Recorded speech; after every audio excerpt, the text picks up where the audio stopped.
Buenos días, yo soy Almacén de la Cruz Carlos Abad y voy a continuar con la presentación. Respuestas efectoras mediadas por células.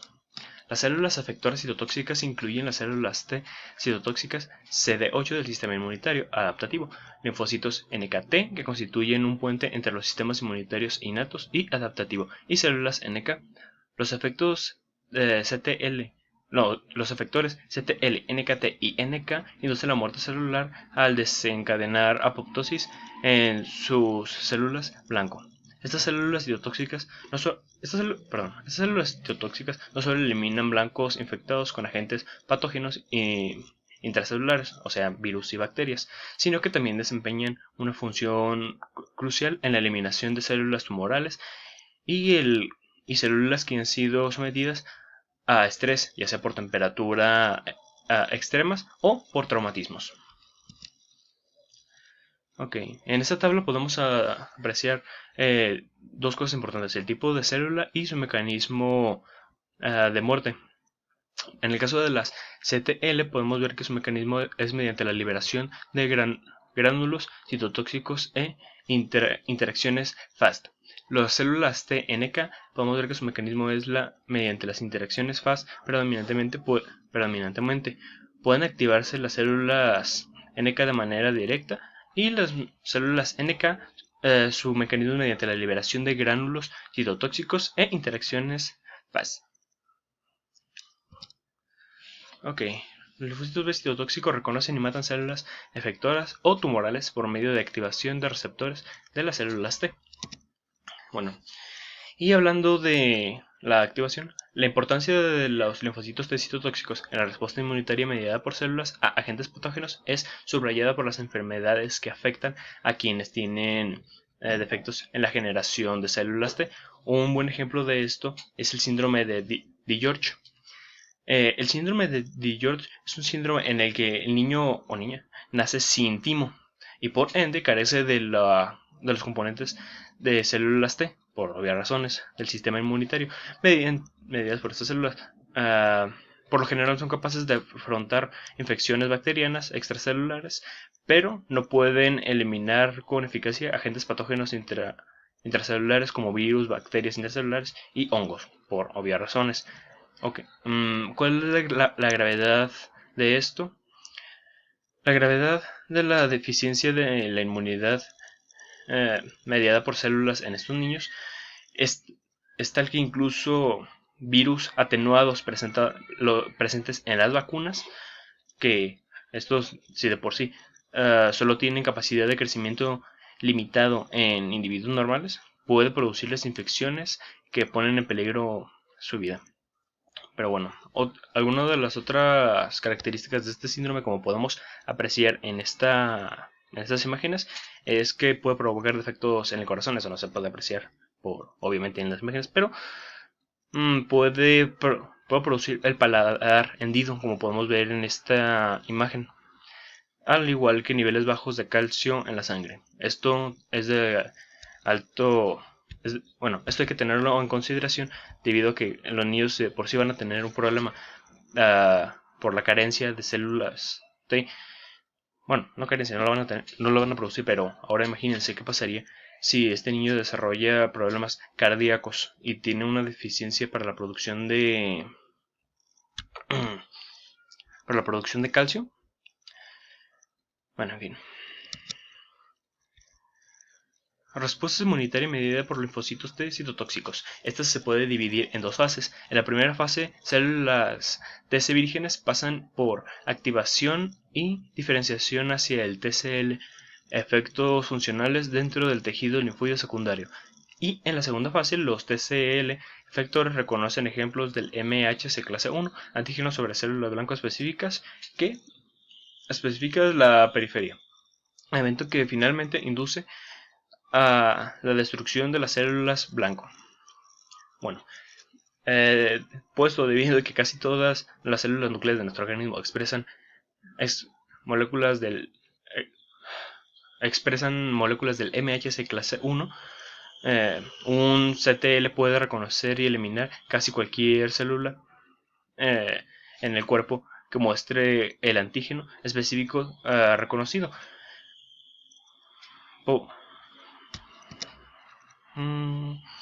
Generación del CTL efectores a partir de precursores de CTL.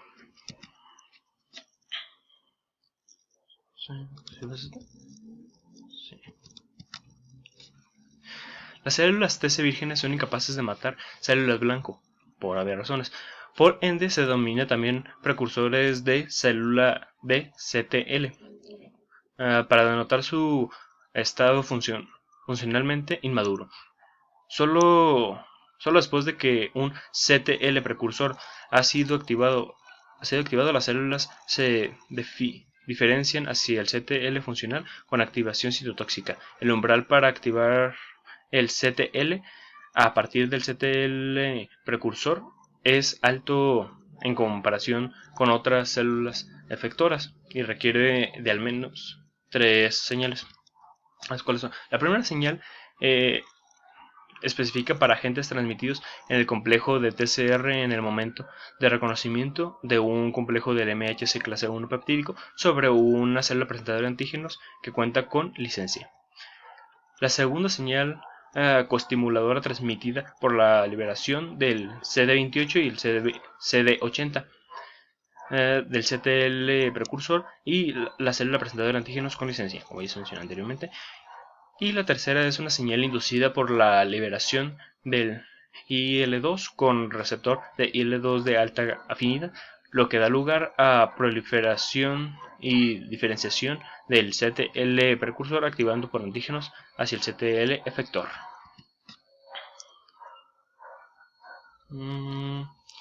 La diferenciación de un CTL precursor es iniciada por su reconocimiento de antígenos sobre una célula presentadora de antígenos presentando en el contexto de una molécula del MHC clase 1, pero también se requiere otros factores para que los CTL precursores maduren hacia células citotóxicas necesarias, interactuar en la célula presentadora de antígenos que cuentes con licencia. Una célula presentadora de antígenos puede recibir licencia de varias maneras. Aquí les voy a mencionar dos. La primera es mediante una célula T auxiliar y del subtipo TH1 o del subtipo TEH17. La segunda forma es por unión con productos microbianos que activan receptores tipo TOL. No hay un requerimiento absoluto de ayuda a las células TCD4 y está en este intervalo. Ok. La importancia de la presentación cruzada en la activación del CTL. La presentación cruzada es la capacidad de las células dendríticas para procesar y presentar antígenos exógenos en moléculas del MHC, tanto clase 1 como clase 2, así incluso si las células dendríticas no quedaron infectadas por un agente patógeno, podrían fagocitarlo, procesarlo y presentar antígenos tanto en MHC clase 2 mediante las rutas tradicionales como en el MHC clase 1, esto por medio de la presentación cruzada. En este tipo de casos las células que quedaron infectadas tendrían por supuesto la capacidad para procesar y presentar antígenos del MHC clase 1 por medio de las rutas tradicionales, como se acabo de mencionar anteriormente. Ok, ¿cómo es que los CTL matan a las células? Un CTL puede matar una célula blanco de dos maneras principalmente, por medio de la liberación directa de contenido de gránulos o mediante una interacción de señalización de membrana FAST. Esto era lo que se comentaba en la tercera diapositiva que les mostré en la tabla.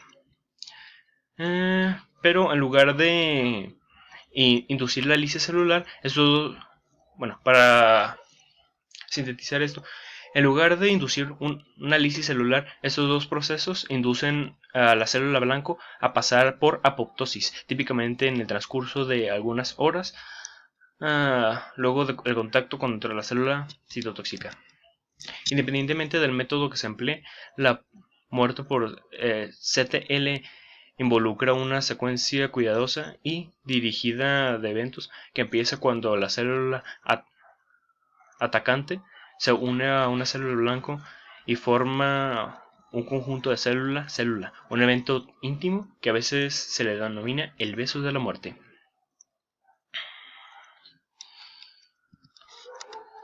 Ok, aquí podemos ver el antes mencionado beso de la muerte. En este proceso la célula CTL podemos ver que se une con la célula blanco. La formación de un conjunto de la CTL a la célula blanco va seguida del transcurso de varios minutos por un paso dependiente de calcio. Aquí podemos ver que primero se detectan y aquí es el momento en el que se fusionan sus membranas. En este proceso es en el que, bueno, disculpen la interrupción, pero aquí fuera hubo un problema. En fin, estábamos hablando de que una vez que la célula del CTL identifica a la célula blanco, se va a ocurrir el beso de la muerte para llevarla a finalmente el proceso de apoptosis. Les voy a explicar esta imagen.